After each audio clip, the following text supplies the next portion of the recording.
in this group of the World Cup finals. I'd say the biggest day in Irish international soccer history. The Giant Stadium is full to capacity. Plenty of Irish in evidence, and obviously here to enjoy a great day out.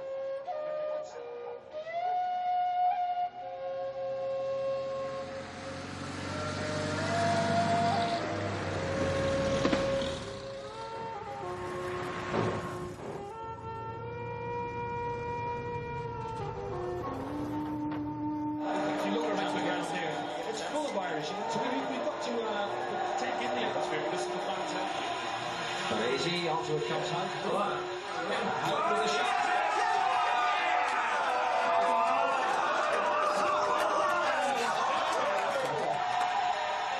It's Italy 0, Ireland 1.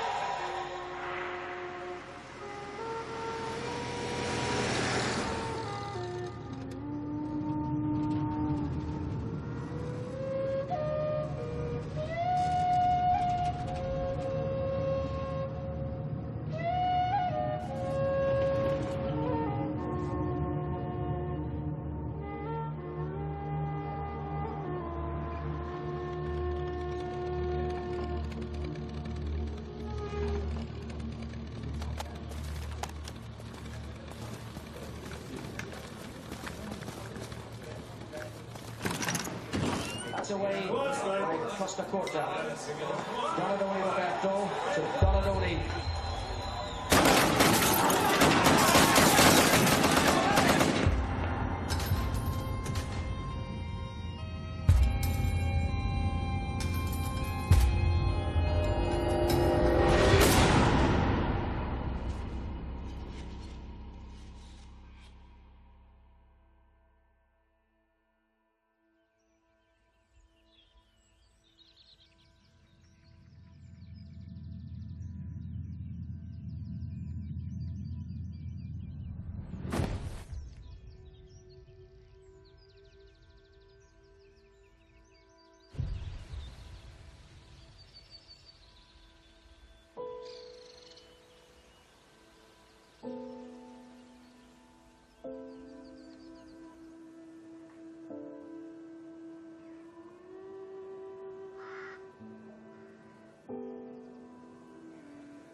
I remember being in my aunt's house. She lived in Downpatrick, which isn't too far from here, about 8 or 9 miles. On a Sunday morning, I was upstairs in her house in bed sleeping and being wakened out of my sleep to come into the room to Tony, to my brother, and we were told together. I always remember my 2 uncles were there wearing a coat that a man would wear to a funeral. A big long top heavy coat. I remember thinking, first of all, why are they here and why are they wearing a big top heavy coat? You know, it was June. It was the summer. Why are they wearing big coats? And I just remember Mummy saying to us that bad men had come into the pub and they had guns and they'd shot 6 people and Daddy was dead. He had died. Nobody that I had known had ever died before, so I didn't really know what was happening.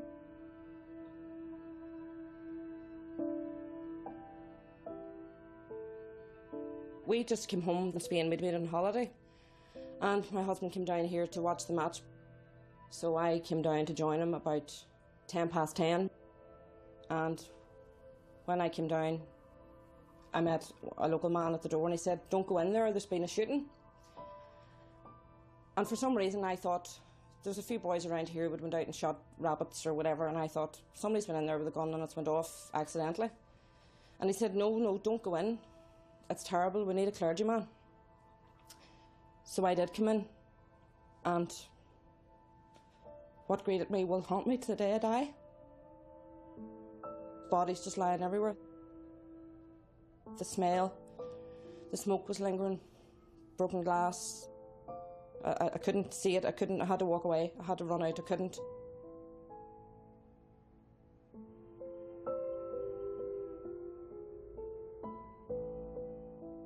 Good evening to you, all and all. good luck to you, I say. I just come here to sing to you before I go away.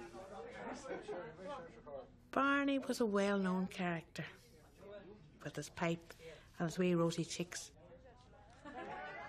He was jovial. The night the massacre happened, where were you? What were you doing? Some of the things I can remember, but a lot of it blurs. It was such... it was horrendous.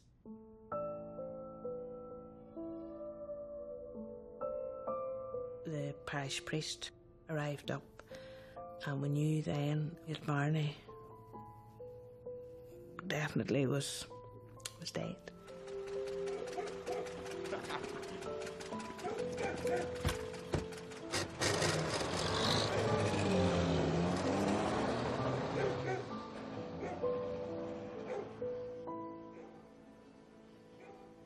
I was left in charge that day. I was only barman there, so I was 15 in, so it's a nice wee crowd, just a nice crowd. All watching the match. Hoping that Ireland was going to win. After the goal was scored, just about 5 minutes after, the door opened and all I heard was cracks of gunfire. I ran up the bar and ran into the store. Did you see anything? No.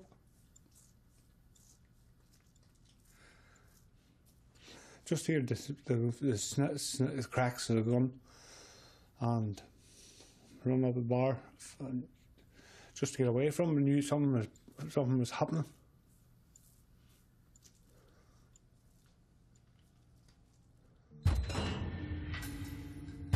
There were 600 men. Couldn't handpicked any more innocent.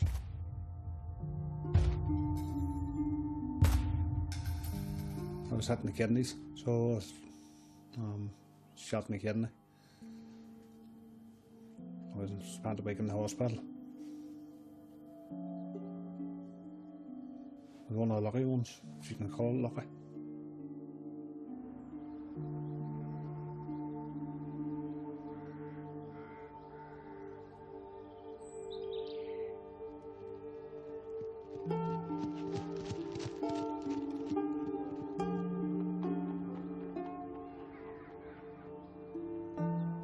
For 20 years on, or near 20 years on, you put the head in the pillow at night and you reminisce about things. Never goes away. You were living, and these critters were dead.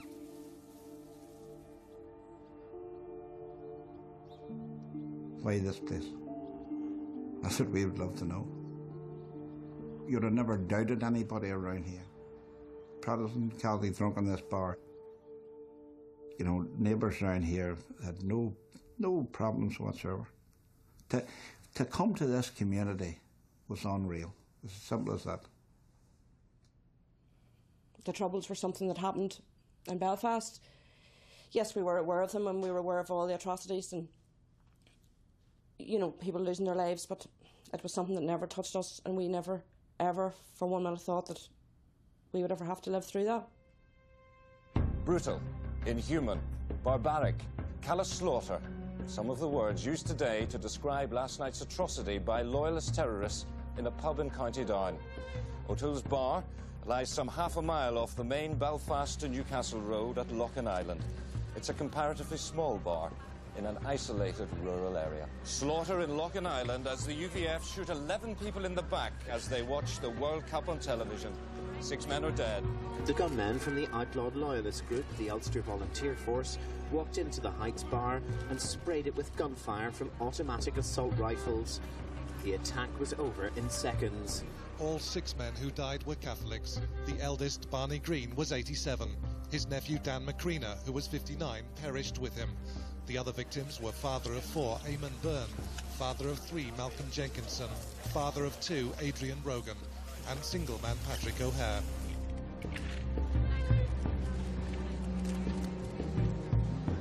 The bodies are piled on top of each other. It's just beneath contempt for people who could carry out this type of thing.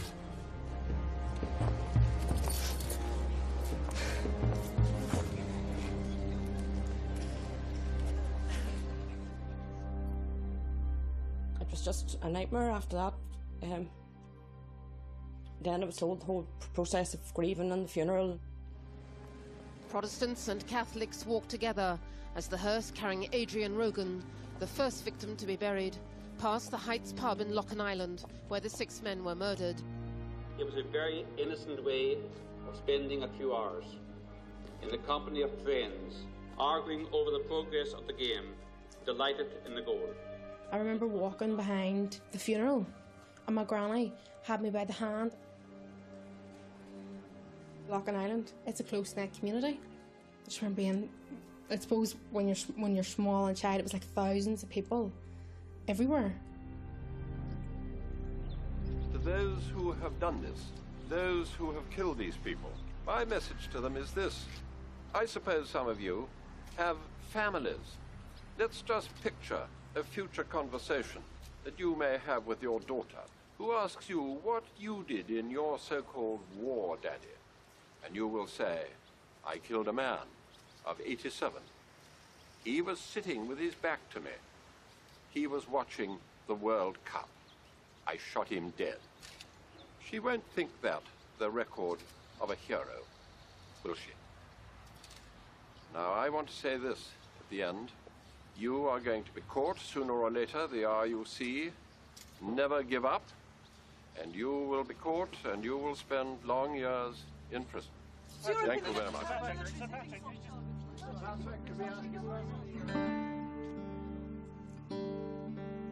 I got a letter from the Queen, a letter from the Pope. This made world news. Former football great O.J. Simpson and his lawyers are preparing for tomorrow's arraignment on double murder charges.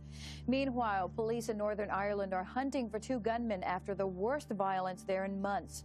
The men killed 6 people while they were watching Ireland's World Cup soccer match. I thought the police can't let this go. I mean, the eyes of the world are on them. They have to be seen to be doing the right thing here. I can remember distinctly the policemen coming into the wake. A few of them actually would have known my husband. I'll never forget their words. We will leave no stone unturned till we get the perpetrators of this. And those words ring in my ear to this day, because I don't think they've ever lifted a stone, never mind turned it.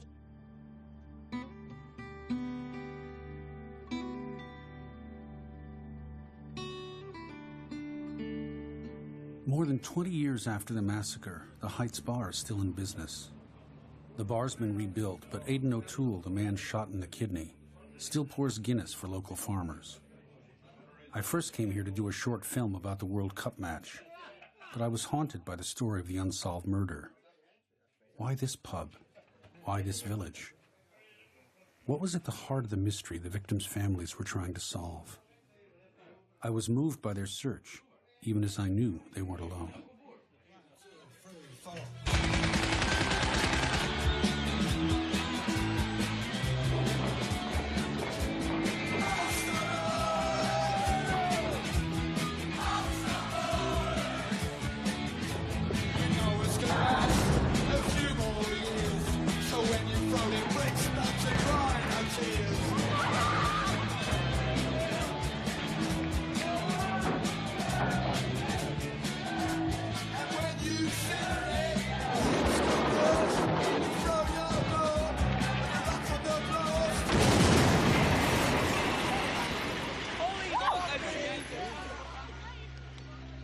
For nearly 50 years, Northern Ireland has been haunted by what is known simply as the Troubles.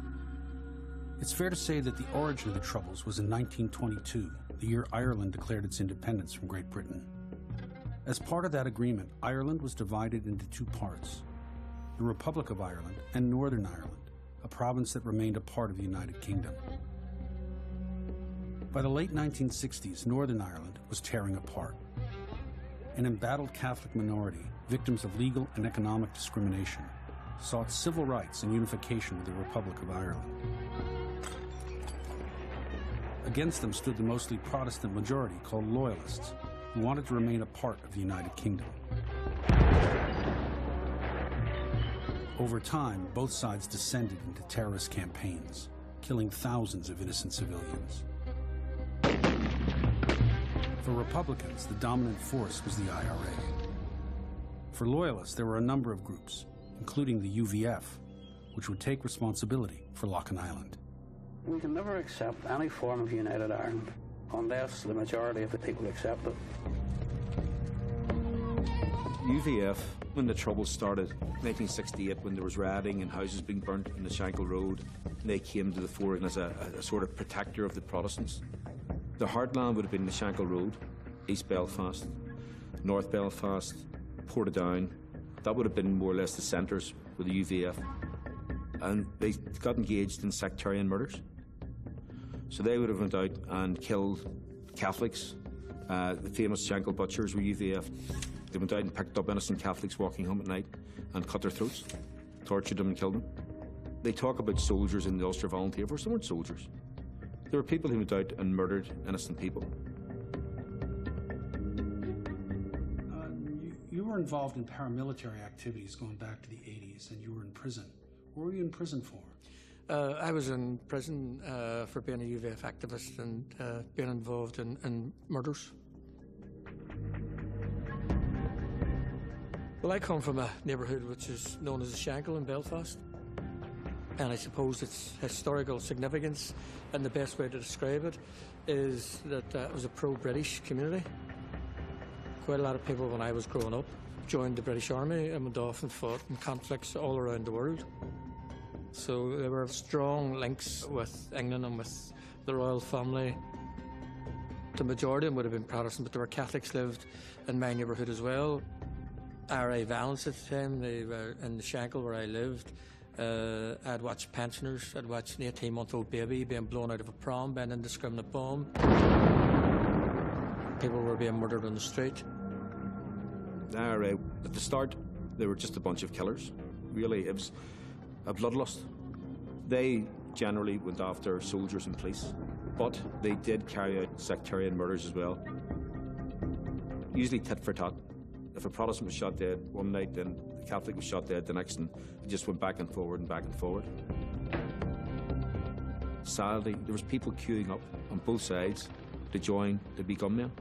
Young kids were coming along and looking at these people walking down the street, these big fellas who thought they were the bee's knees. I want to be like him. So there was no shortage of people willing to pull a trigger. For a while, I was working in the intelligence world, particularly in relation to loyalist terrorism. Earlier on, I served in West Belfast, which was probably the most dangerous place in the province. Murders occurred every day, every other day. I suppose it's nearly like an adrenaline buzz, that you would out every day not knowing what was going to happen.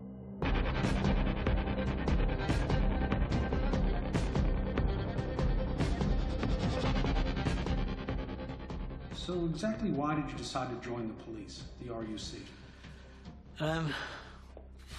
I suppose it was because it was a job for life.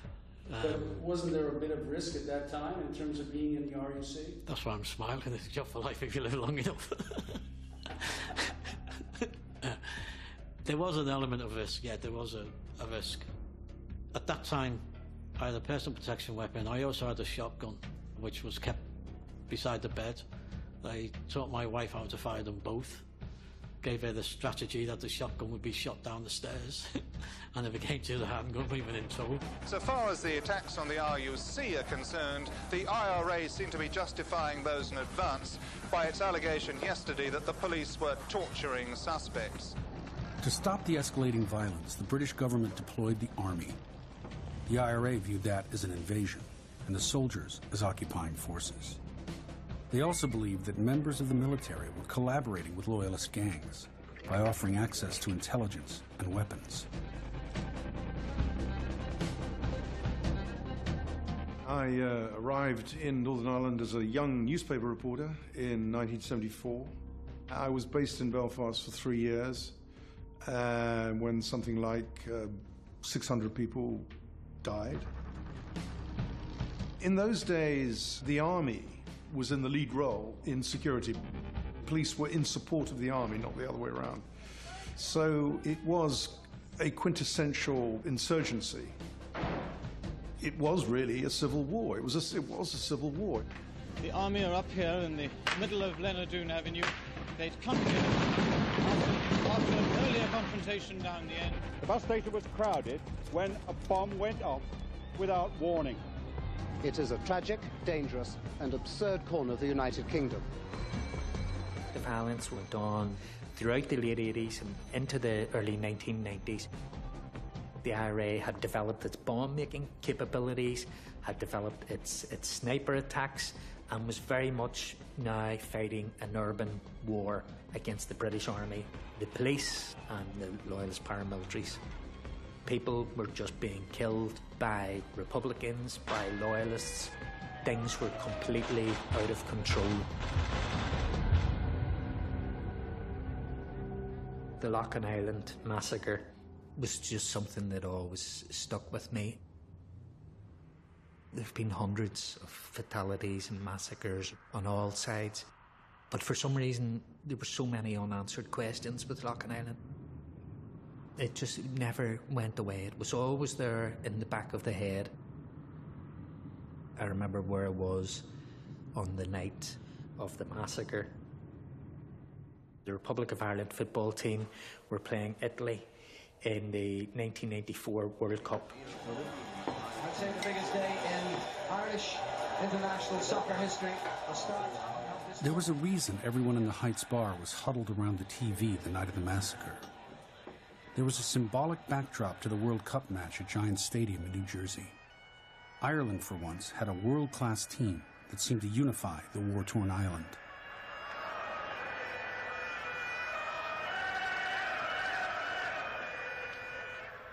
One image I'd always remember is going out to the Meadowlands the day of the game and seeing these cars from everywhere, Alabama, New Mexico, Minnesota, California, all with Irish flags on them, and realising, you know what, guys, this is a home game for Ireland.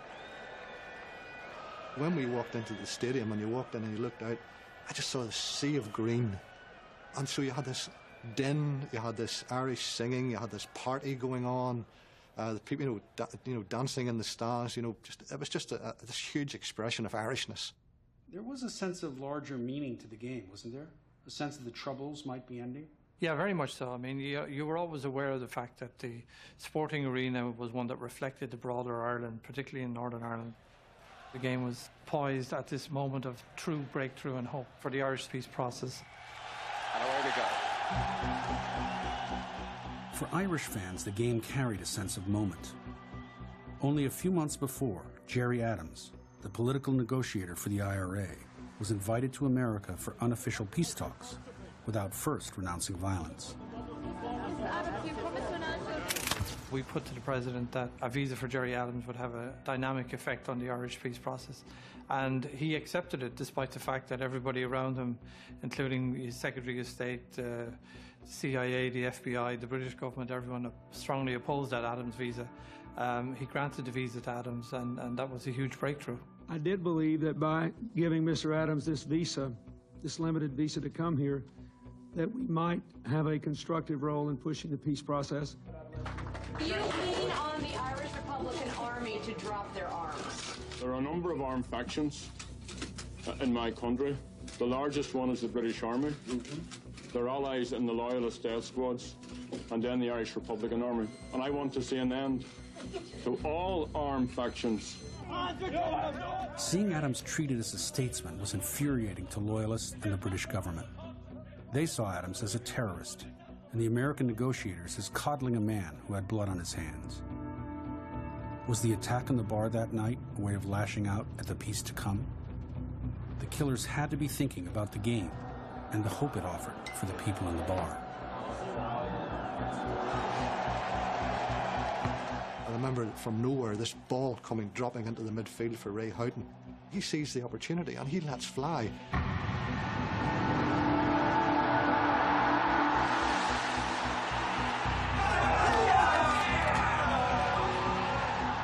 I was thinking, this can't last. But as the game went on, the Republic grew in strength and the Italians didn't fancy it. History has been made in the Giant Stadium. The Republic of Ireland have beaten Italy. At the end of it, to have defeated Italy, this place went absolutely mad. I'd gone down into the press centre and I rang the office to speak to the deputy editor, and I said, "This is brilliant, Jim. I mean, it's got to be page 1 tomorrow." And he said, "It won't be page 1 tomorrow." And I said, "Why not?" And he said, "We've had an atrocity here."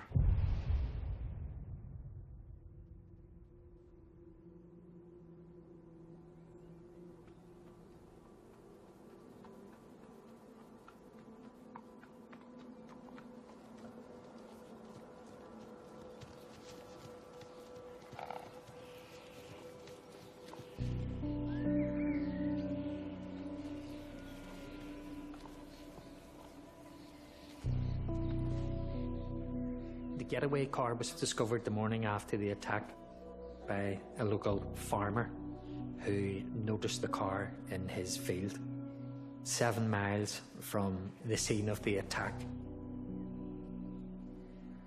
At that time, the usual practice for paramilitaries carrying out such an attack, they would burn the car to destroy forensic evidence.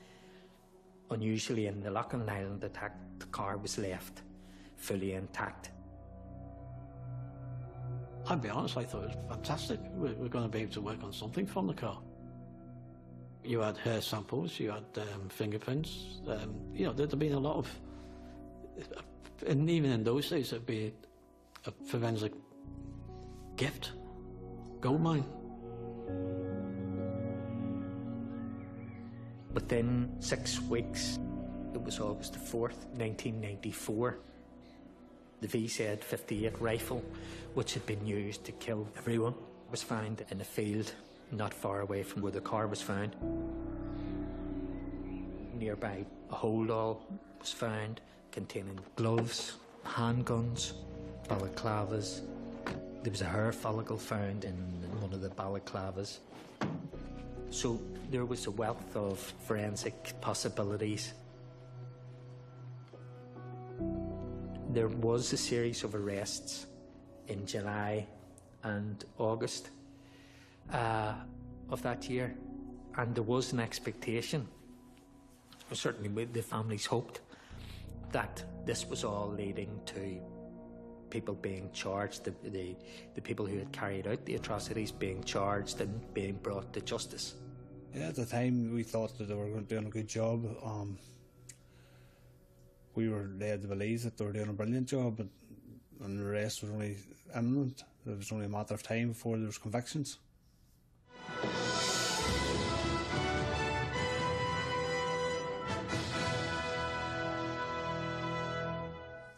Good evening. 6 weeks after the IRA said its campaign of violence was over, loyalist terrorists in Northern Ireland have also declared a ceasefire.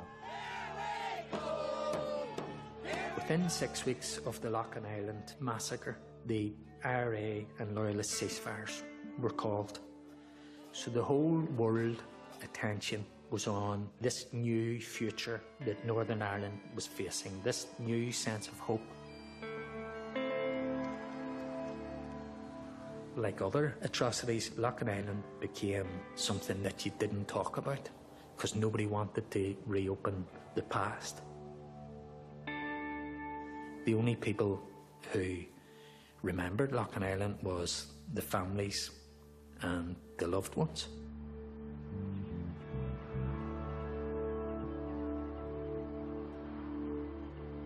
Time went on, and we chose to stay quiet because that was our nature, that was the nature of this community, just get on with your life. So we waited, and you know, we were drip-fed bits of information about suspects having been arrested, and we kept thinking, right, this is it now. And then after about, I would say, a year, 2 years, it just stopped. There was no contact. And again, we chose just to stay quiet and hope that someday somebody would be brought to justice. I think I, deserve the truth to know what happened. Like, my daddy was only 34, that's not much older than what I am now. Like, he was young, to me he was old. You know, he had a moustache and he was my daddy, he was old, I was 8, he was not an old man, but, like, and he was 34 years of age.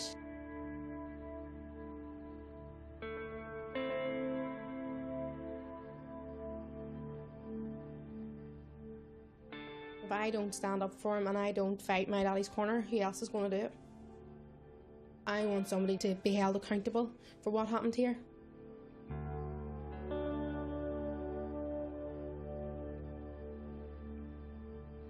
They've probably been the least vociferous victims of the Troubles. Relatives of the 6 men murdered by the UVF at Loughinisland 12 years ago this Sunday have never spoken publicly about the ordeal, their grief or the lack of progress in the police hunt for the killers. But today the families gathered in Belfast to demand answers. 10 years with no information, no liaison with the families. We were kept in the dark.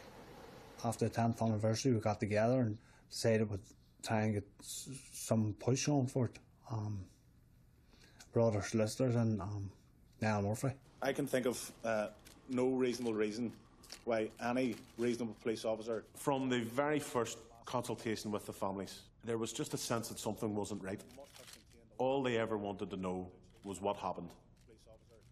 By the end of 2005, we had 3 meetings with senior police officers. The police were saying, we have the boiler suits, we have the balaclavas, we have the weapons, we had the car. And I thought, had the car? Where is the car? Why not you have the car? Where's the car?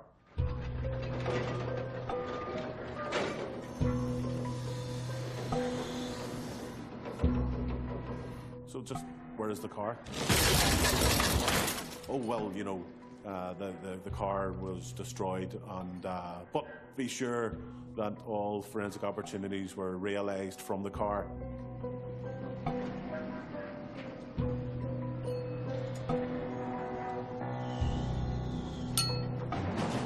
Hold on, you destroyed the car? The largest physical exhibit in the case, and you've destroyed it? The car wasn't the only thing that disappeared. All the transcripts of the initial interviews with suspects were also destroyed.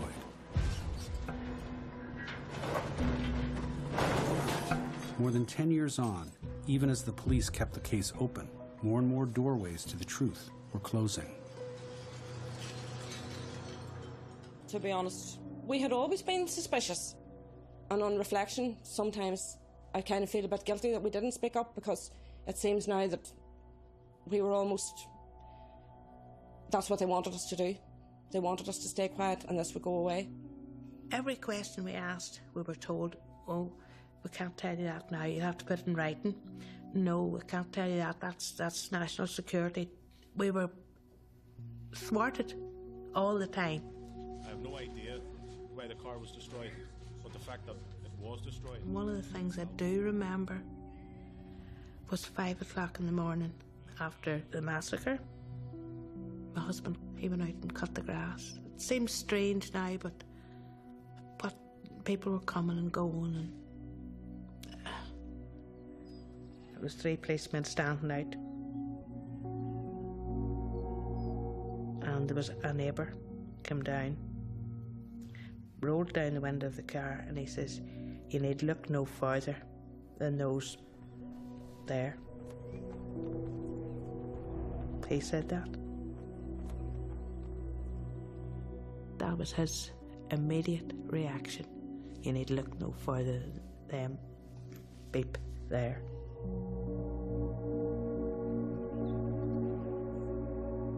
Somebody came in here and murdered 6 innocent people. They were just left on the floor to die. And it's not even that they didn't do anything about it. Somebody somewhere helped these people cover this up, helped them get away with it. We want to know, how high does this collusion go? There were 6 innocent men, my daddy, and I want the truth. And I want to know why it happened, who allowed it to happen, and there are questions that we need answers to. Last week, the police who've been conducting a new investigation into Loughinisland arrested a man and a woman, but they were quickly released without charge. The Police Ombudsman's Office have confirmed that they have received a complaint from families in Loughinisland, and they say they're carrying out an investigation.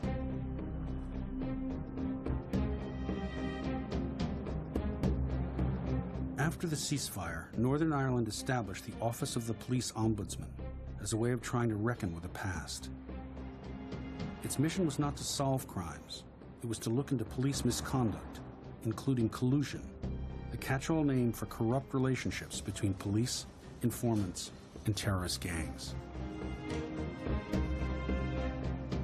Collusion first emerges in the mid to late 80s, where Republicans allege that there was collusion between the police, between members of the British Army and loyalist paramilitaries in the murder of nationalists.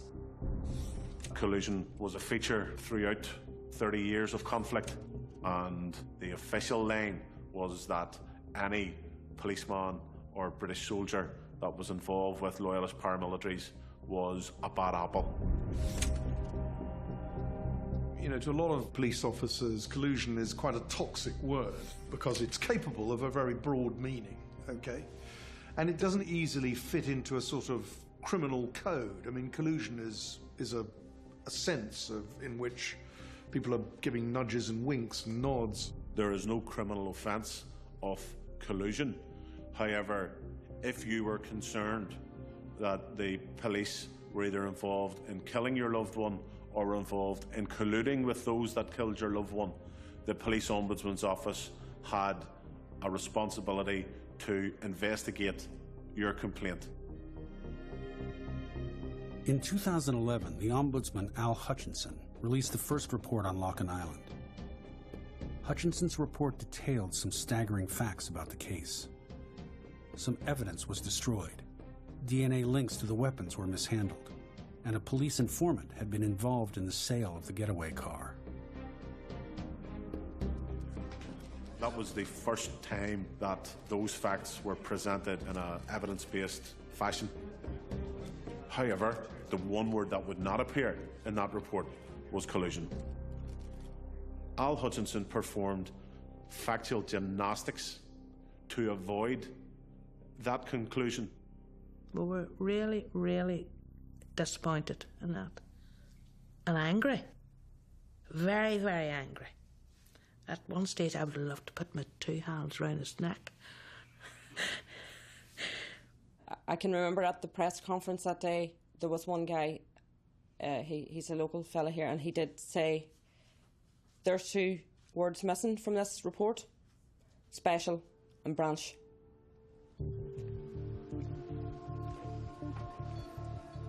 Special Branch is the intelligence unit in the police, charged with watching terrorists and handling informants.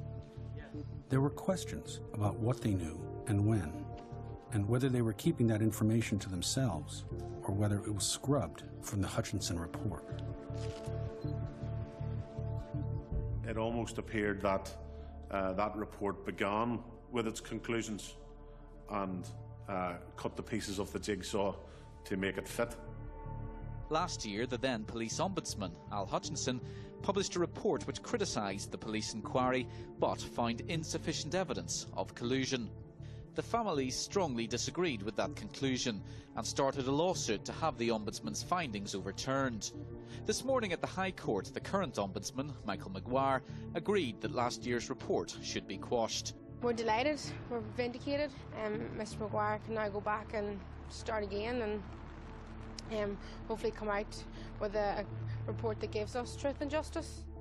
So the way is now open for the police ombudsman to start a new investigation. It's now been more than 18 years since the massacre at this bar. In that time, 16 people have been arrested, but no one's ever been charged with the murders. The families, though, hope that today's development will be a step towards finding the truth. Chris Page, BBC Newsline, Loughinisland. Loughinisland case was one of the iconic cases in the history of Northern Ireland, the history of the Troubles. It was one of the cases that arrived on my desk shortly after I was appointed in 2012. What happened with the first report was that it was very specifically focused on the attack on the Heights Bar on the 18th of June. So it looked at the investigative steps that were undertaken at the time of the incident, the crime scene management, and then subsequent steps. There were significant areas which had not been investigated, and that included the incidents leading up to Loughinisland. It was important to broaden the investigation and effectively go back to the start.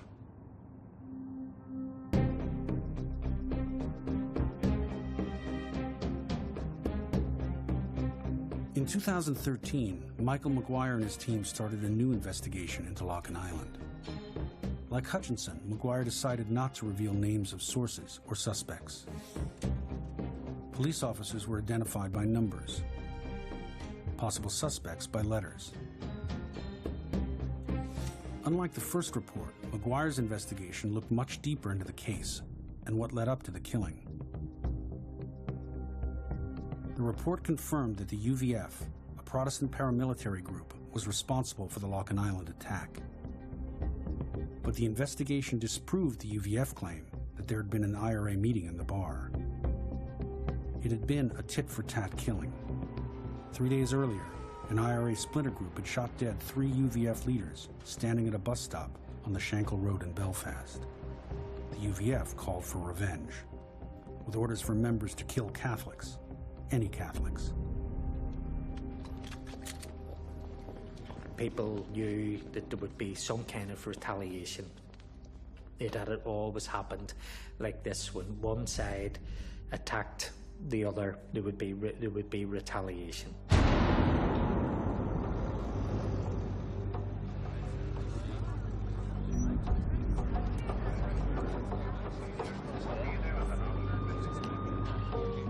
The initial police response to the attack on the night was, given the chaos and the terror that was surrounding the aftermath of that event, was as good as could have been expected.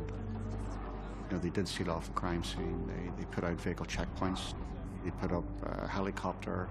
We checked the flying time for that helicopter, and it was reasonable in terms of the amount of time it was in the air. So the initial response of the police to that attack, to us, seemed to be not an unreasonable response. However, there were more serious fundamental investigative problems which came up pretty quickly. In Dr. Maguire's report, Police Officer 4, he was the senior investigating officer on the night of Loughinisland. He actually visited the scene of the attack. There was a meeting that night of all the senior detectives. But then, within 24 hours, at most 48 hours, he went on holidays for, I think it was a month to 6 weeks. The biggest mass murder in the region. I would have thought that, that would have been one of his main priorities. But the first thing on the agenda was his holidays. It wasn't 6 people are lying dead in a bar there.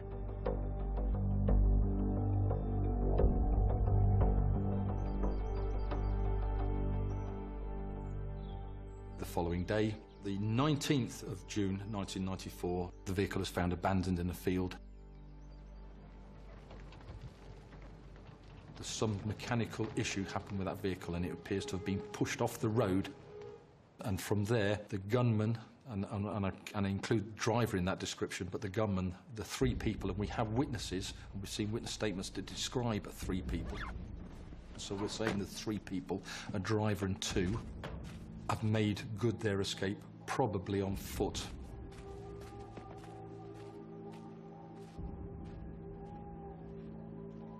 What is utterly frustrating is the poor investigative practice conducted by the police.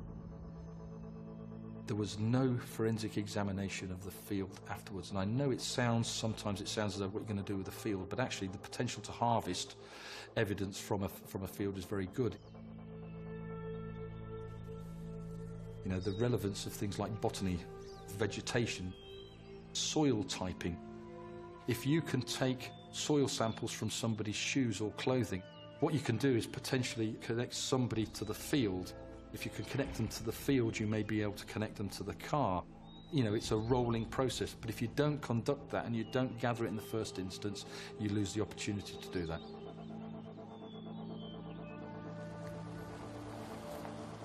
The car itself, it had been allegedly sold the day before the crime by a gentleman in Belfast. A call went out to see the last registered keeper of that vehicle, somebody in Belfast, and an officer was tasked to go investigate that. So I was briefed to go down to Belfast and interview several people. Most importantly, the person who sold the car shortly before the shooting took place, because obviously that's going to be the link to whoever's doing the shooting. Now, it wasn't unusual when you go to a different area to go to the local police and the local links. They'd have the local knowledge, they'd know the personalities, they'd maybe have a relationship without some form of working relationship with those personalities as well. What was unusual on this occasion is that I went down, I was told who I could speak to, who I couldn't speak to, and the people that I spoke to, what they would be saying, but just as importantly, what they wouldn't be saying.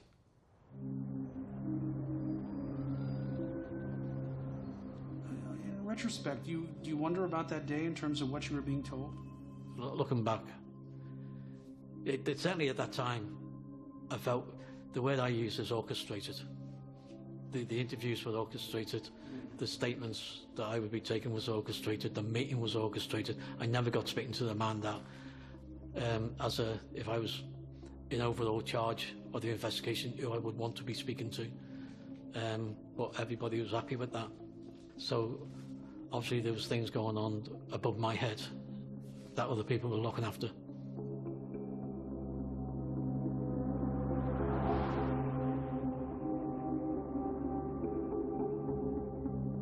Later on in that day, special branch officers met with the senior investigating officer and senior members of the investigation team and verbally articulated those persons they believed would be responsible for the Loughinisland atrocity.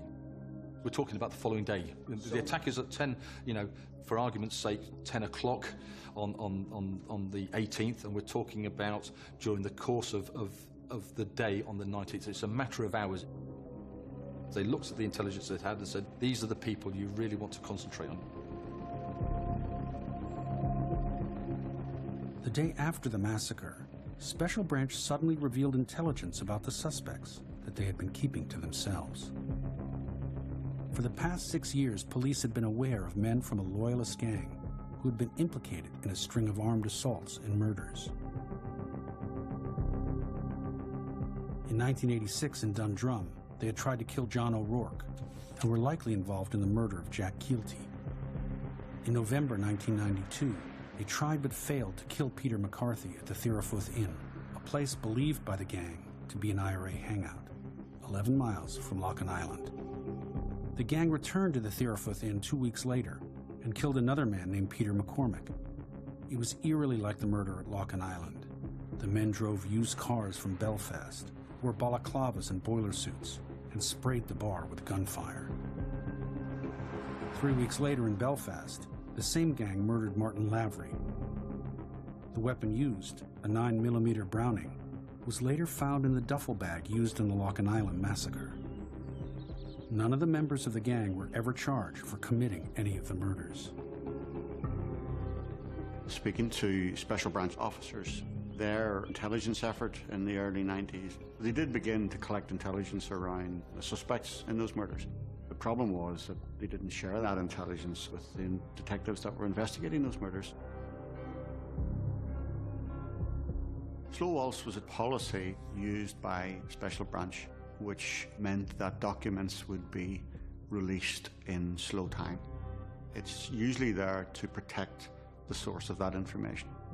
So you had this situation where investigators were dealing with a bit of the information but not knowing the bigger picture. And certainly the bigger picture in the context of Loughinisland was the sense that there was this gang in operation and they were involved in serious criminality. In McGuire's investigation, the 5 suspects were identified only by letters: persons A, M, K, I, and B. The ringleader was Person A. In 1988, Person A was a member of the British Army who lived a few doors down from a loyalist club, Clock Orange Hall, where police investigating the Keelty murder found a revolver, a submachine gun, ammunition, and an army photo record, a montage, with images of suspected IRA members. One of them was targeted for killing by the gang. Person A's fingerprints were on the montage. He was arrested and charged, but never convicted. When Person A was released, the arresting officer remained concerned about the threat posed by Person A. That detective was so concerned that this individual was a soldier by day and a terrorist by night, that he was so concerned that he lobbied as much as he could for him to be thrown out of the British Army. How exactly would you characterize Person A? I would characterise him as I would characterise them all, as ruthless. Absolutely ruthless. Serial killer? By definition, yes. So within 24 hours, they had the car. Special branch were able to come down and tell the investigators the names of the suspects. However, was Person A arrested that day? Was his door kicked down his hallway? Was he trailed into a police station and asked to account for his movements? Was his house searched? No. Person A wasn't arrested in the first sweep of arrests in July 1984. In fact, Person A wasn't even arrested until almost 2 months later. We don't know why he wasn't arrested in July, with the other individuals. His house was searched. Whether or not it was a case that he wasn't there and there was work out to locate him, I just don't know. One of the difficulties that we found in doing our investigation was that the policy logs that you would have expected with the senior investigating officer that would write down, I have decided not to arrest this person because I want to get further information or because I want to do, something else. All of that documentation wasn't available to us. It no longer exists because of an asbestos problem with a police station. They destroyed a lot of documentation, including interview notes of potential suspects. I've got a vehicle recovered. I've got the potential of forensic harvesting. If I can hit somebody early enough and there's a weak one amongst this team, they might start tumbling. How come they didn't do it? Good question. I don't know. And I don't know because the senior investigating officer has not spoken to me. One key policeman in charge of the investigation of Loughinisland had retired, which meant he could refuse to cooperate with Maguire. That left a fog of mystery over why police allowed prime suspects time to cover their tracks. It's rotten to the core. The very fact that the SIO in the Loughinisland case has steadfastly refused to cooperate. What does that tell you? Something not right here. It's one thing when people lose their lives. It's one thing when there's a major atrocity and nobody's brought to book. But it becomes a completely different thing when nobody's brought to book because somebody else didn't do their job properly or somebody else covered it up.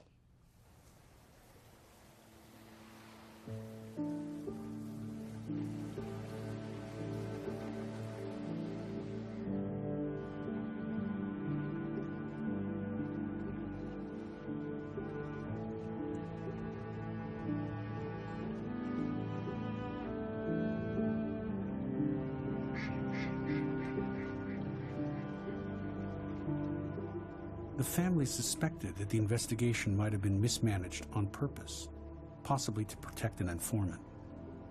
Throughout the Troubles, the British government used informants, called touts, to infiltrate terrorist groups and provide intelligence. Let's talk about the British government's handling of informants. Were there problems balancing the benefits of information gained with the cost of protecting dangerous sources? Well, that's always it's a most difficult issue because right through the period of the Troubles, some people very bravely stood up and said, this is destroying our country, destroying the province. A lot of people's lives are at risk, and a lot of people very bravely provided intelligence which prevented serious outrages taking place. Now, the question then was whether they were being properly handled, whether it was accurate information, and whether they were people who could be fully trusted and were working at all times within the law. So you have an informed who's working in an organised crime gang. At what level is that individual allowed to work at? Is he allowed to lead that organisation? Does he go to the very top of that organisation? And what dangers is that? Is he then part of planning the operations? And of course, if you don't authorise them to do it, their fellow comrades and gang members will want to know, why is this person not, why are they not taking part in this? This issue was kicked around officials year after year. Everybody wrestled with how do you make something that's manifestly criminal, not criminal, and no one could do it. However much they tried, no one could fix it. People made decisions at high levels to continue running sources who they weren't nice people. These people, you wouldn't want to walk through your door. You didn't like dealing with them. But unfortunately, they still saved lives. It was a very shady world, but it was one that you had to accept. Very frustrating.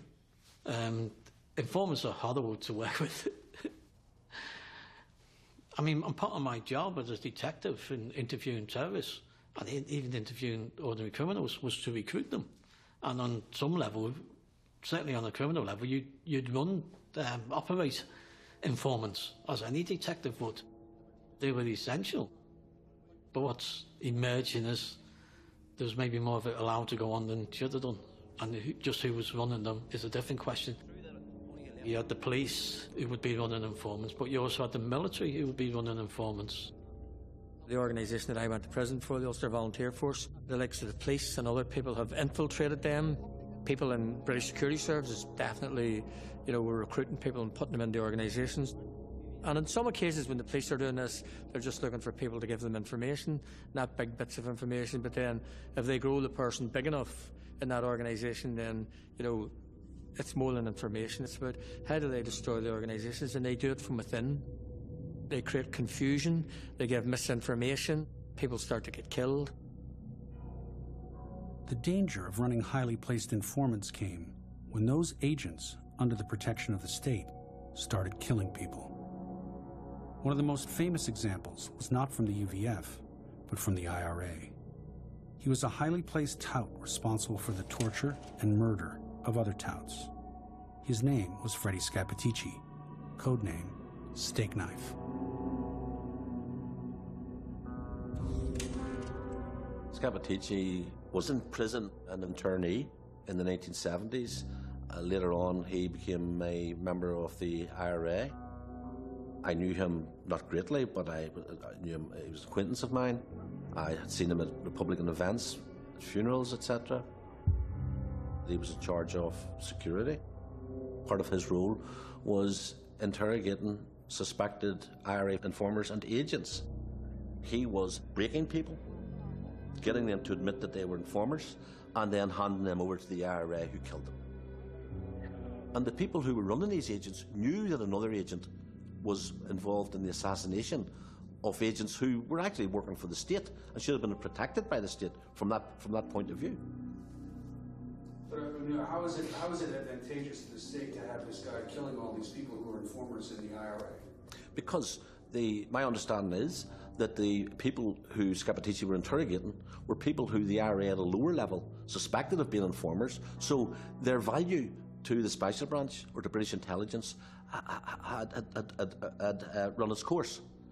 And so they saw a further advantage in having their man, Steak Knife, be the person who says, that person's guilty, I have broken him under interrogation, he should be executed.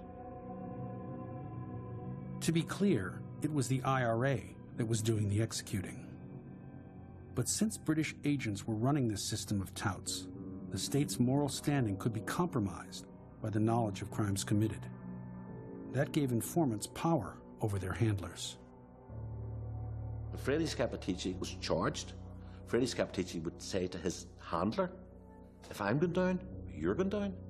And the handler would turn around and say to the British government, if I'm going down, number 10 Downing Street is going down as well, because you knew all along about the dirty war, but what we were asked to do and what we were doing. The paper trail will lead to 10 Downing Street, and they cannot allow that to happen. There's a picture of Scappaticci which sort of captures just how surreal the secret world of agents had become. He's walking behind a man who was a former senior member of the IRA. Next to the coffin of his brother, Ruby Davison, who was in fact an informer. So we have Gerry Adams carrying the coffin of an informer, Scappaticci, who was an informer, and there's another informer beyond the picture who was responsible for this murder in the first place. It's sort of madness. This is the British government involved in assassinating people. It was as if they were sitting in their parlours in Surrey or in Kent playing war games with our lives here.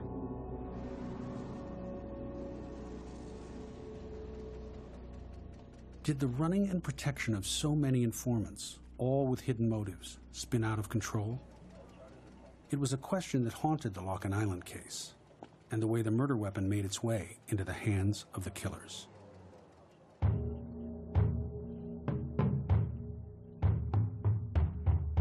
The weapon that was used in Loughinisland was a VZ-58. It's a Czech-made assault rifle. It looks like an AK-47. People recognise it, and it's often called an AK-47. If that weapon was used in Loughinisland, how did it come into the province? To trace how the weapon got into the hands of the UVF gunmen, you have to understand the story of the arms race between the Loyalist paramilitaries and the IRA. The IRA was the first to smuggle in powerful weapons from overseas. They made a deal with Gaddafi's Libya to provide them enough military ordnance for 2 infantry battalions, including machine guns, surface-to-air missiles, and Semtex explosives. The IRA brought the campaign to the British capital, London. For a number of years, the IRA exploded bombs in the city and all over England, from subway stations to financial markets. One mortar attack nearly killed the Prime Minister, John Major. The audacity of the attack has shocked Londoners. The van evidently stopped for several minutes just outside the Ministry of Defence on Whitehall. The British Parliament is only a few hundred yards away. The IRA had certainly come to the conclusion that a bomb in London was worth 10 bombs in Northern Ireland. It was one of the best strategies the IRA ever had, because our opinion in Northern Ireland was that the British government believed it was an acceptable level of violence. A policeman getting killed in Northern Ireland, a young Catholic getting murdered, a Protestant getting murdered, a soldier getting murdered, didn't mean much. The English people, they really didn't care, to be honest. You take the war to England and you put them under pressure, and that's what they did with the London bombings, a few of those, and other bombings later on. The English campaign by the IRA led to threats of escalation by the Loyalists. That raised questions about whether the British government tried hard enough to stop the Loyalists from getting bigger and better weapons.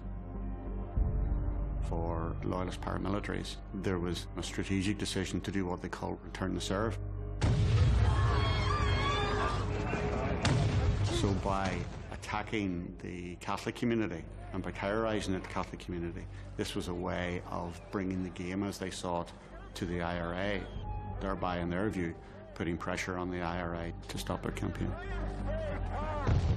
And they needed weapons to be able to do that.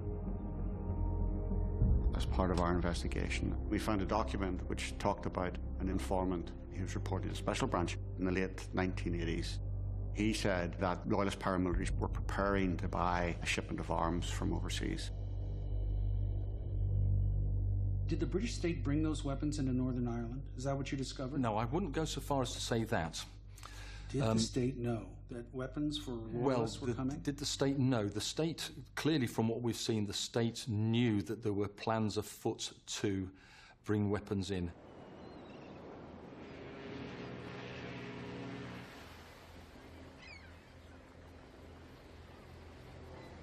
By late 1987, the British government was watching the coastal waters. Police knew that Loyalist gangs had robbed a bank to buy a cache of guns from South Africa.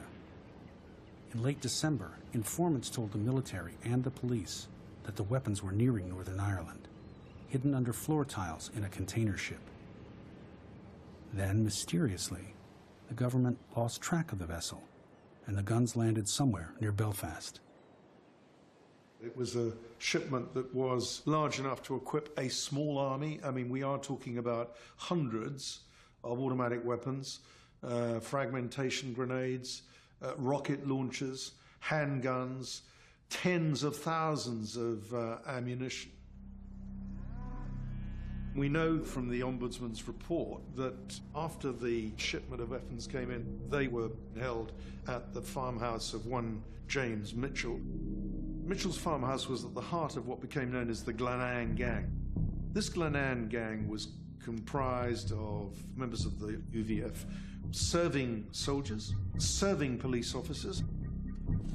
From James Mitchell's farmhouse, the most appalling acts of terrorism had been plotted, going back at least to 1974. Dublin Monaghan bombs, some 33 people were killed. They were turning up, machine gunning people going into bars, posing as soldiers with their uniforms at night at checkpoints and gunning people down. They were fearsome, and they were members of the security forces. At the farm, the weapons were waiting to be split three ways between three loyalist gangs, one of which was the UVF. On January 8, 1988, 3 cars set out from Belfast to pick up their shares. One of the cars was followed by police, who had been tipped off by a loyalist informant. The surveillance operation lost sight of these men, and therefore were not able to track them to the location where the entirety of the arms dump was being stored. But after they left that farm, they were picked up in 2 Ford Grenadas, which were laden down with dozens of VZ-58 rifles.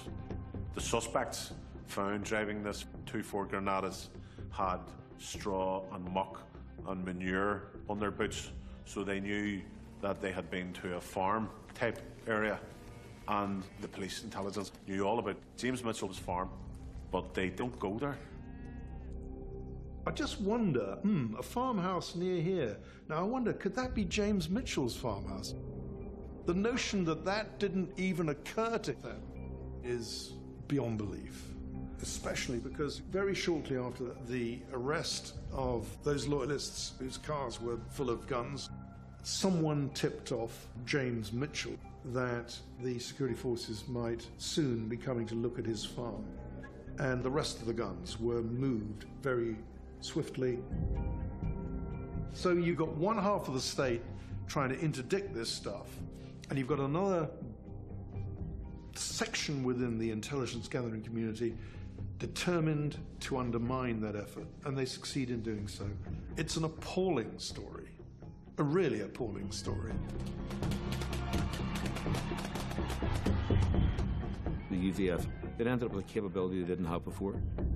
The paintings appeared on the walls of the guys standing with the VZ-58s. The guns got away and were used in murders, over 70 murders. At least 70 people were killed by the rifles alone. How many people were killed by the bullets and the fragmentation grenades and the rest of it, we don't know. An awful lot of people died as a result of those guns coming into Northern Ireland. One of those weapons left the farm of Glenanne and would reach its murderous conclusion on the 18th of June 1984 in Loughinisland. There is a ballistic specific trail. The serial number of the weapon that was used in Loughinisland falls specifically in between 2 weapons that were recovered after the arms importation in January 1988.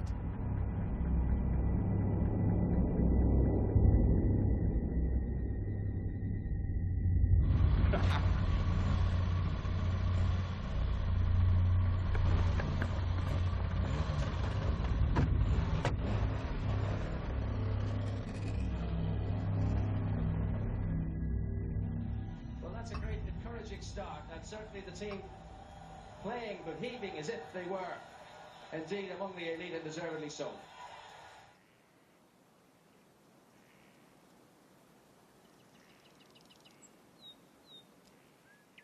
AFE camera marker. So, about 6 months after the massacre, police had a significant breakthrough when they received an anonymous call. From what I understand is that the call was made to a confidential reporting line maintained by the RUC, and basically basically wanted to pass information as to the potential identities of people involved in the shooting at Loughinisland, and gave names in relation to that. And were those names the same names of the suspects? They're all relevant names, yes. Oh yeah. And it wasn't too far later when it was followed up by written anonymous letter delivered to a local councillor that again articulated the same information and naming the same people as being involved. But you weren't able to ascertain whether the police knew who this anonymous source was? Yes, the police knew who the source was, yeah. And did you know how they knew?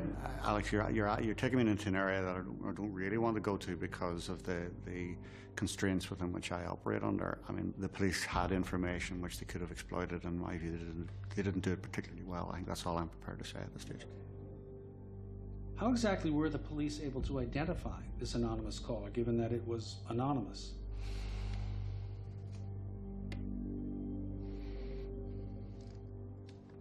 I'm only taking a moment to think about some of the potential dangers in this line, and I appreciate fully where you want to go with this and how much you want to glean off it. But I also am really conscious of the potential dangers behind it.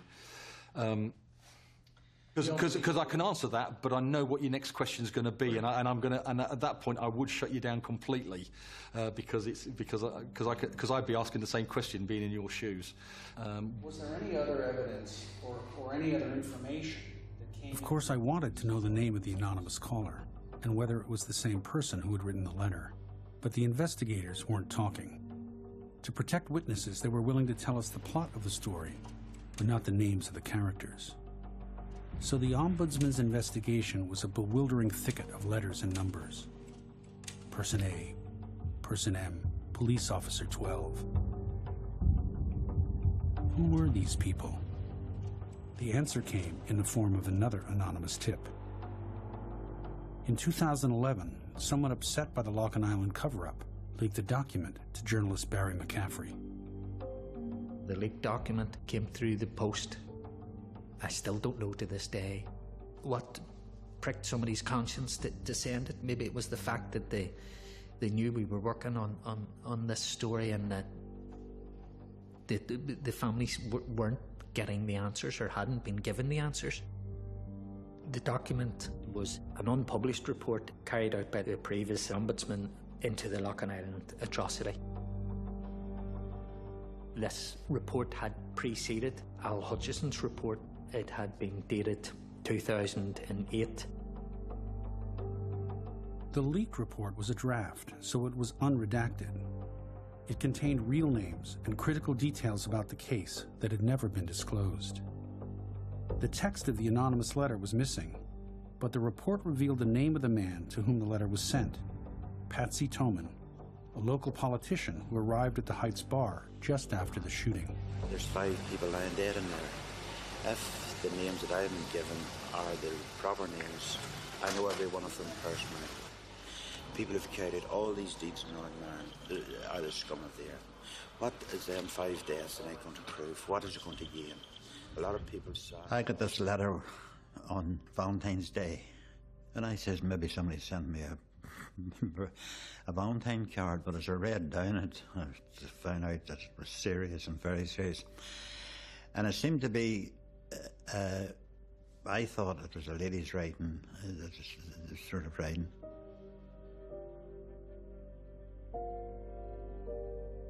Dear Mr. Toman, I am writing to advise you of certain facts that I think would be of interest to you in your quest to cage the Loughinisland murders.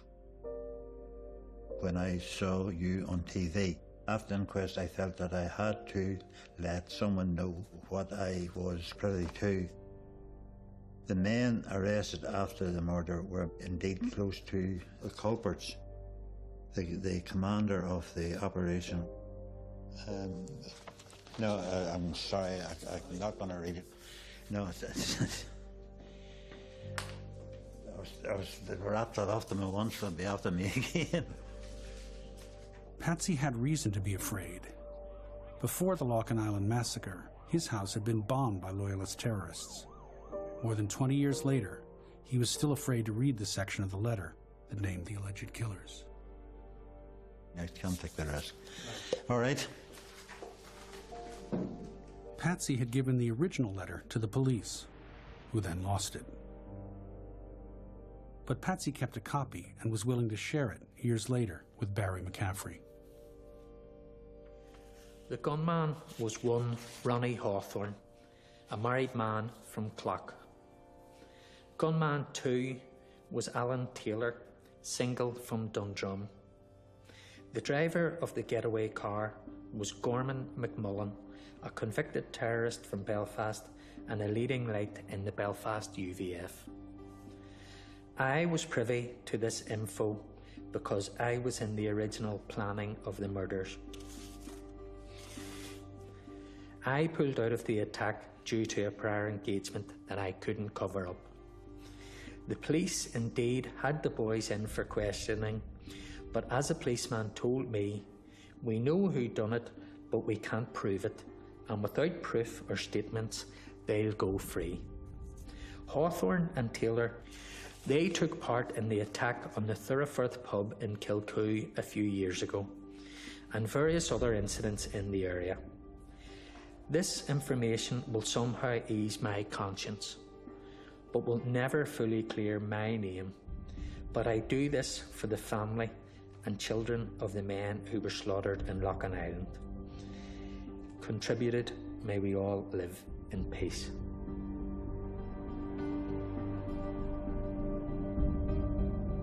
It turned out that the people named as the killers in the anonymous letter were also key suspects named in the leaked report.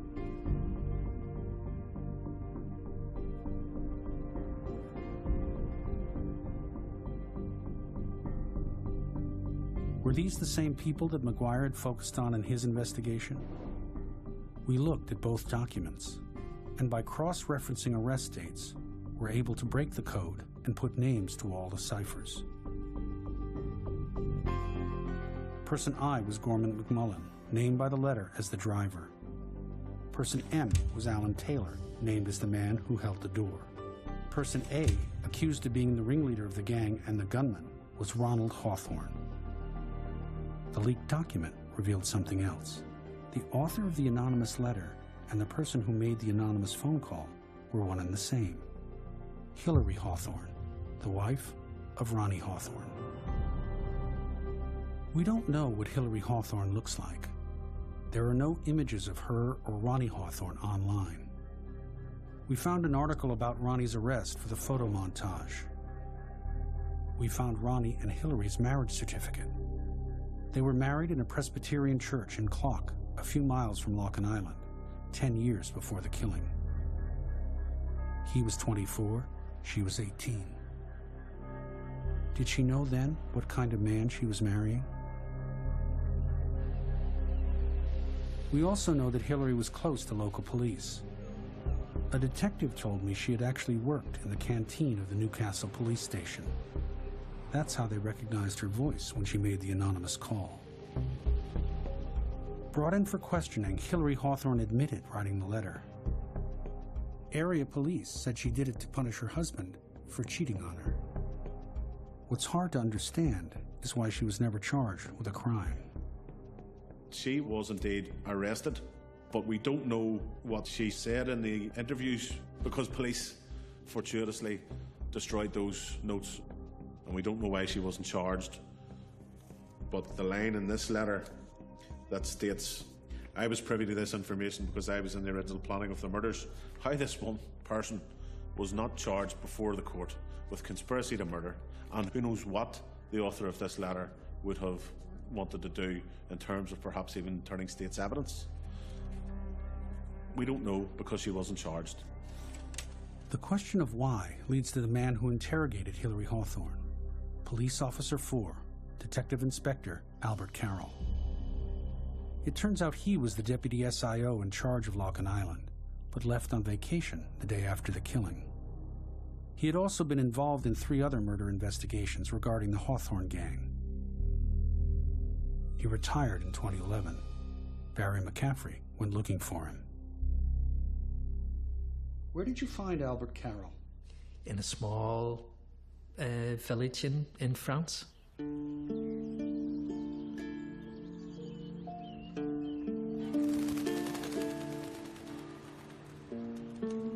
It took a long time to convince him to even meet us.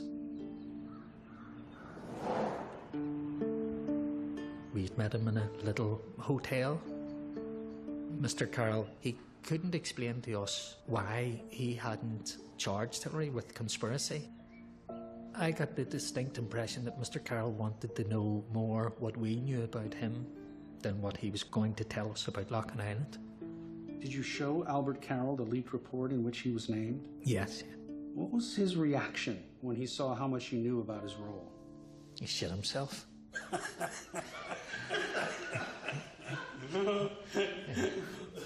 Yes. He was very defensive. Yes, yeah. Yeah, he was very defensive and edgy. Carroll was keeping secrets, but he did reveal a new detail. When Hillary was arrested, Ronnie was there. Ronnie knew about the letter and why it was written. But instead of charging Hillary or using her to get to Ronnie, Carroll let her go, with a vague promise that she would help make sure that her husband wouldn't kill in the future. What do you suspect is the reason Hillary was never charged? I suspect that the author of this letter wasn't charged to ensure that the police's wider intelligence agenda was not disrupted. There was a kind of culture of picture building. The requirement for intelligence gathering was more strategic than it was to serve the criminal justice system. And the intelligence tail began to wag the dog. That issue hung over the case. Was intelligence and protecting informants more important than solving the crime? And just before the killing, what did the police know, and when did they know it? So, 2, maybe 3 months after the murders, on one particular night, late into the night, at past 10, 11 o'clock, I was in a country bar, which would have been about 10 or 15 miles away from Loughinisland, and 2 detectives came in, my colleagues.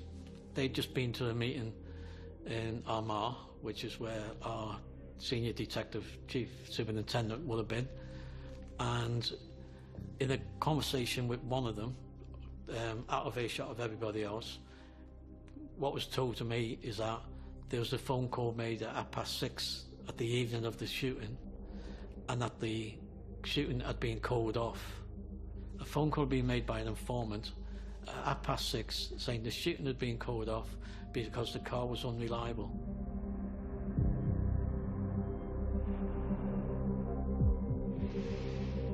We know that the killing wasn't called off. But did Special Branch know before the murder that there was a plan and that the killers were having problems with their car?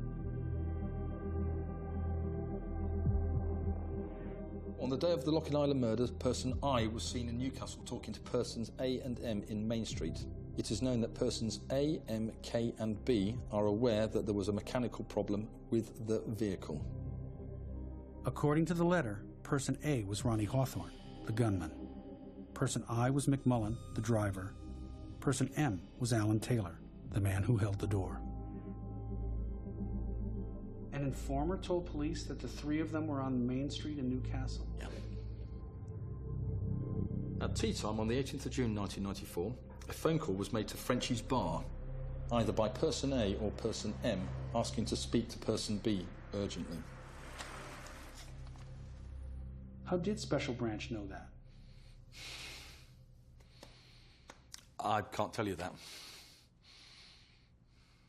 I know how they get to know that, but I can't tell you that, I'm sorry. It's perfectly legitimate how they know that. Was there a bug on the phone? It's not. Was one of the people involved an informer?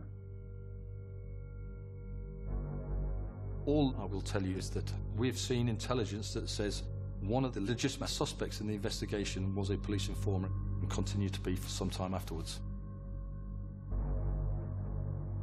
And it could be more than one, or at least one. At least one. I mean, we've specifically identified one within the suspect group that for our investigation purposes was relevant, but there certainly could be more than one within that, but we're only concerned with one.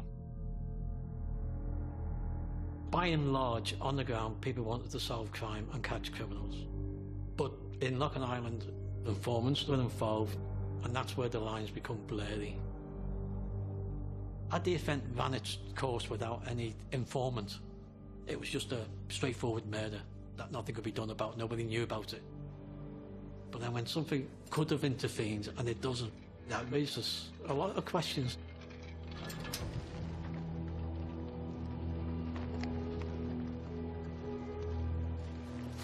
Special Branch had intelligence on these individuals prior to the attack, and then the getaway car was found a short distance from the family home of Man A and Ronnie Hawthorne. But police never searched the Hawthorne's family home. It has never been searched. Another critical piece of information we found disturbing was that individuals who were arrested in August, at the back end of August, were warned the night before that they were going to be arrested. And subsequently to that, we learned that the police then had further information that the individual who warned them had been a police officer. And that was hugely concerning. Of the 4 suspects warned, the most significant was Person A, Ronnie Hawthorne. Prior to Loughinisland, he had been charged in connection with one murder and implicated in a string of others. In the case of the massacre, he was named the day after as a likely suspect, and the getaway car was found within walking distance from his family home. Yet the police waited 2 months before Hawthorne was finally brought in for questioning. We interviewed Hawthorne, yeah. He'd have been arrested early hours, probably 5, 6 o'clock in the morning. Did Hawthorne himself seem to be smug in the interview? I mean, was he, pretty relaxed? He wasn't stressed, that's for sure. In my mind, he's just a terrorist. He's just a hating bigot. Killing a Catholic to him was like wiping a fly off his shoe. That's what he was to me. And if I'd have got in his way, I've no doubt he'd have shot me too.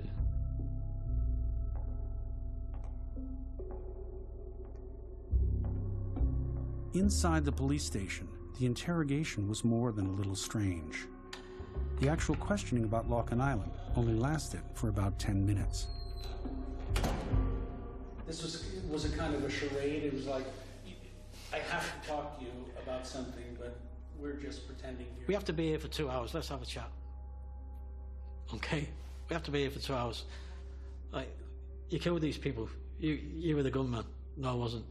Like, we're not going to get anywhere there. You're not going to admit it. That's fine. Let's have a chat. Then the conversation turned away from interrogating Hawthorne to encouraging him to commit a murder, to kill an IRA gunman who posed a threat to the detective. So this detective spent most of the time telling Hawthorne that if he doesn't kill this Catholic gunman soon, this Catholic gunman's going to get him. So you're telling the cat, kill the mouse before the mouse gets you, because I'm shit scared of the mouse killing me. If that makes sense. So he was telling Hawthorne, you better get this Catholic gunman. Because he's going to get you. But why is he doing that? Because I'm petrified that guy's coming for me. And then Hawthorne was released from Armagh Goth Barracks, probably about 6 o'clock next night. It was just disgusting. It was. 5 years later, Hawthorne was arrested again. DNA testing on the hair found in the duffel bag revealed a match to Hawthorne's family. But within a day, he was released due to insufficient evidence. I never wanted to believe there was collusion in any of the murders I was at, but Loughinisland, you'd have to say someone who's been protected. And the truth is being withheld from the families. There was no drive at all to solve a murder.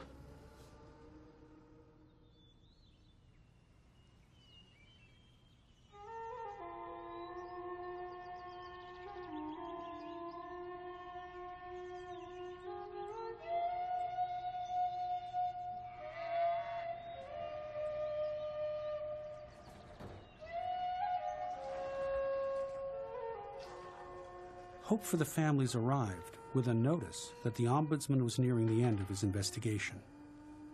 In the spring of 2016, I traveled back to Loughinisland for the moment in a private meeting with the victims' families when Maguire would reveal what he had discovered. What do you think the outcome of this will be? I don't know. I'm really afraid to think about it. I don't want to think about it either. It's like, it couldn't be any worse than the last one. But you can't hold out much hope. No. We've been let down so many times. We don't want to be getting our hopes up again. No, but it's hard to believe that after all this time they might eventually admit the truth. Hopefully.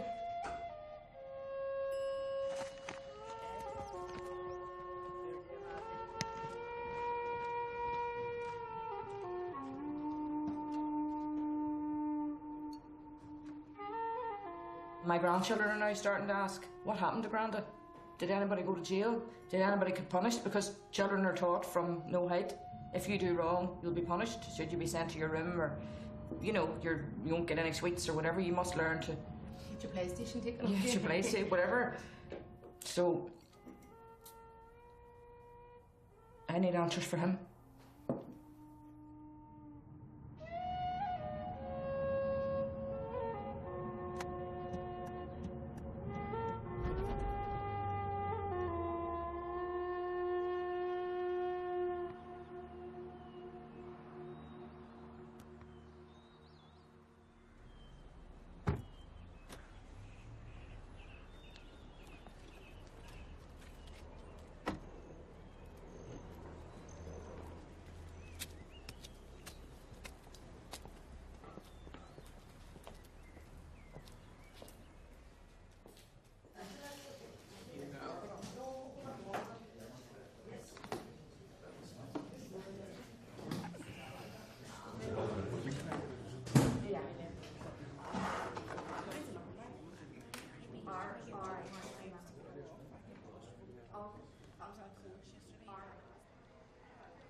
Okay, ready to go?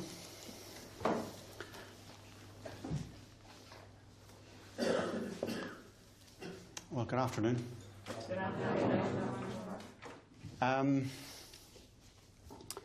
Today has been the day that we've been waiting for. It's been a long journey, longer than it should have been, I think.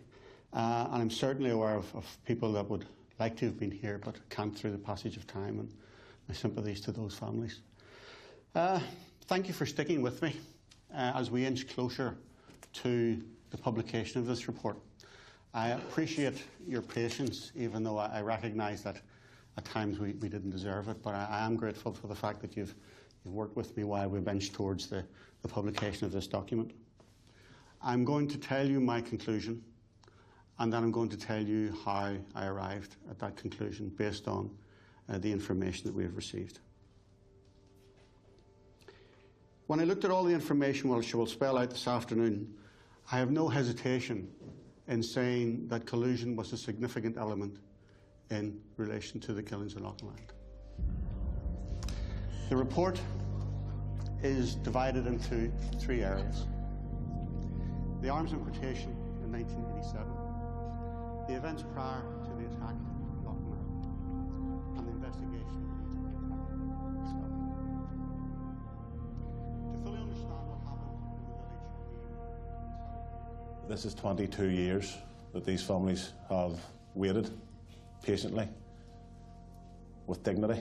They have campaigned ferociously. Everybody knows the pain and trauma that you have gone through, and I think that the memory of your loved ones has had dignity restored to them. That's all we ever wanted, was somebody to tell us the truth. That's every single person in this room. All we wanted was the truth of what happened. It's just hard to take in. There's parts of it that you have to kind of park up, because I couldn't take it all in. Sorry.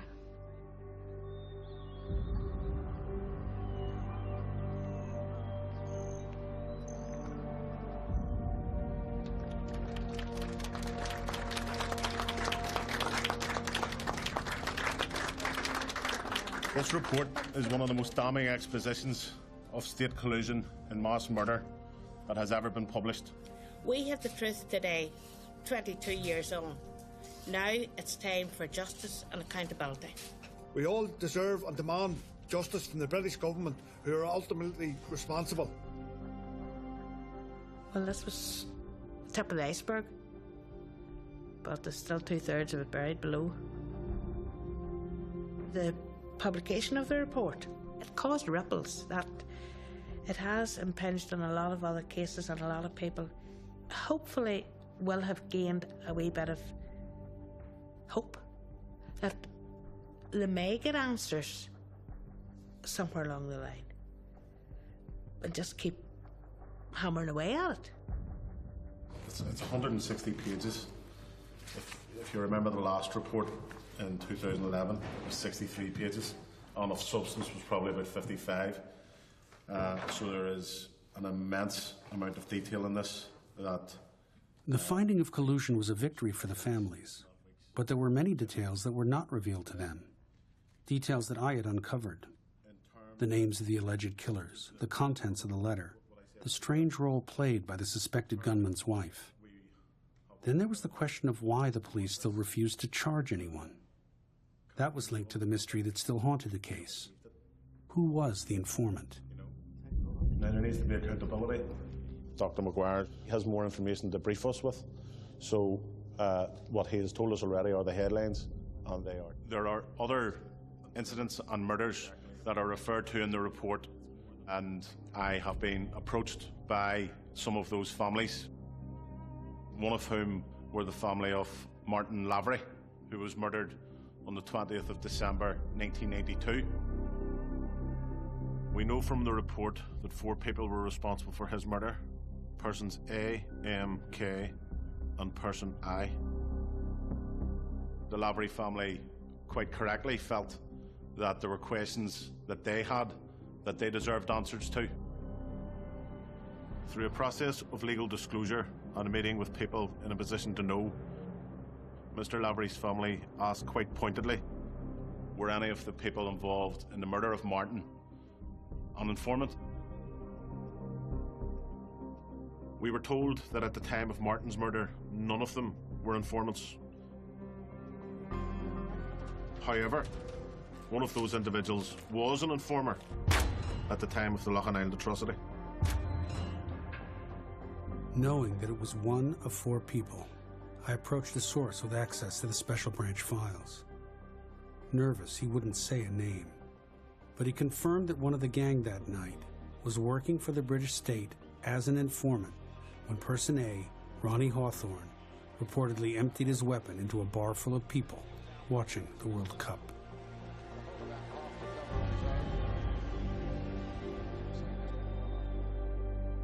of the things we learned, it's not really in the McGuire report, is that among the gang that killed your husband, there was at least one informant.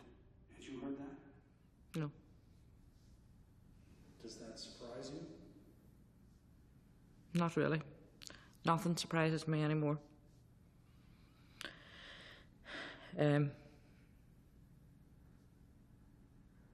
I suppose it's news to me, but it doesn't. No, nothing surprises me. I just have no idea just how absolutely rotten this whole system was.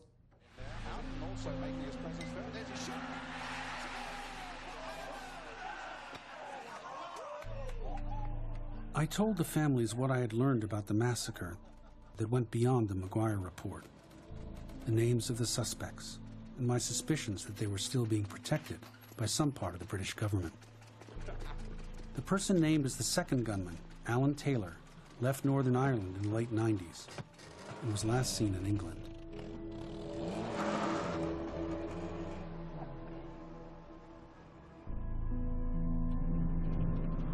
Gorman McMullen, the man named as the driver of the car, lives in Belfast, a member of H&W Welders Club. He regularly turns out for parades celebrating the UVF and pops up on social media and sex club websites.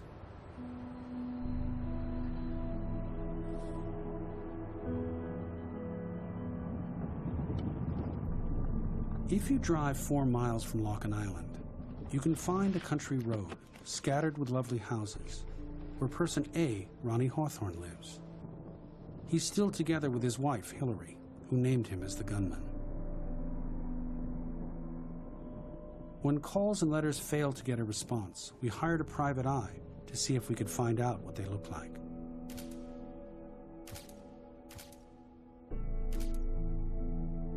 This photo is the two of them at work. They own a small company that cleans offices, and for firms overrun by pests, offers extermination services.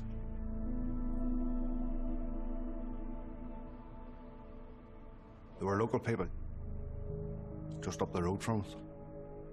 They're still living nearby yet. It just makes it unbelievable. It bothers everybody that they're living in there. But even if they're just named and shamed, people could walk on the street and look at them and say, "You murdered 6 innocent men." Then there'd be some closure.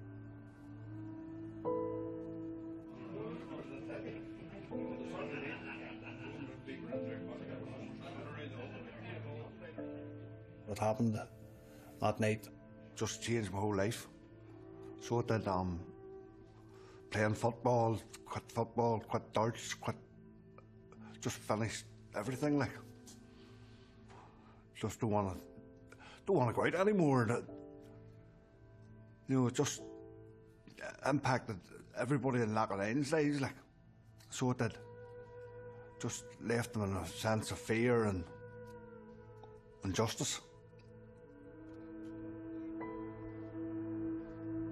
It kind of makes me look over my shoulder that I could be meeting these people in the course of my work or going to the shop. I may not know what they look like, but they'll know me. And that makes me a little, if not a lot, more anxious than I'd ever been.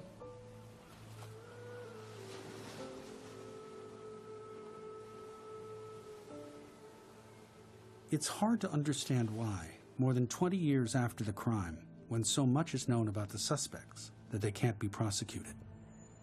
Of course, even if convicted, they would only serve 2 years. In order to bring peace to Northern Ireland, that was the deal made under the Good Friday Agreement. For every murder involved with the Troubles.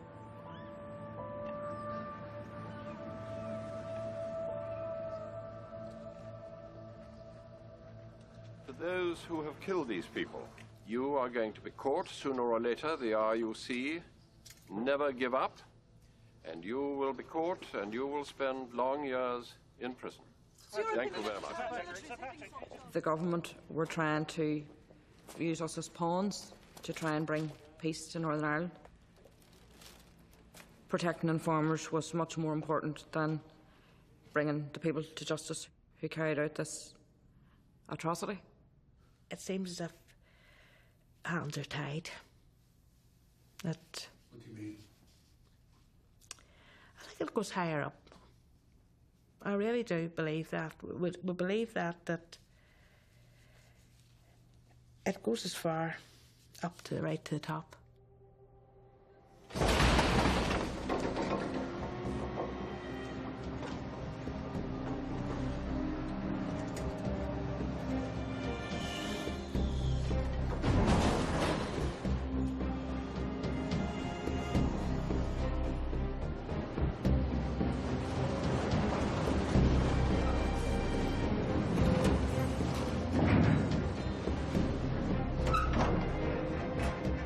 Has the state got out of turning a blind eye to this murderous activity? It's very hard to come up with an answer, isn't it? It would have to be pretty damn good. I can't imagine what it might be. In fact, I'd go so far as to say the reward couldn't possibly ever match the consequence of those deaths. The reason Loughinisland is important is because it's another insight into the kind of compromises that we as a state made on moral and legal standards.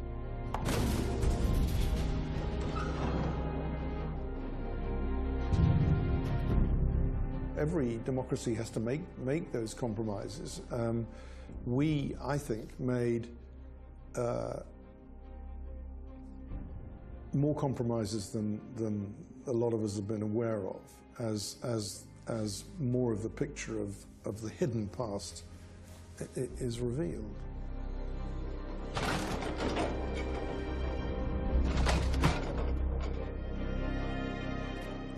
Year after year, the past is set aside to make room for the future. But for families of victims, that's hard to accept. They need to dig back and reckon with what happened and why. Surrounded by mountains of records with many of the answers, government officials decide each day what they think is good to remember and what is better to forget.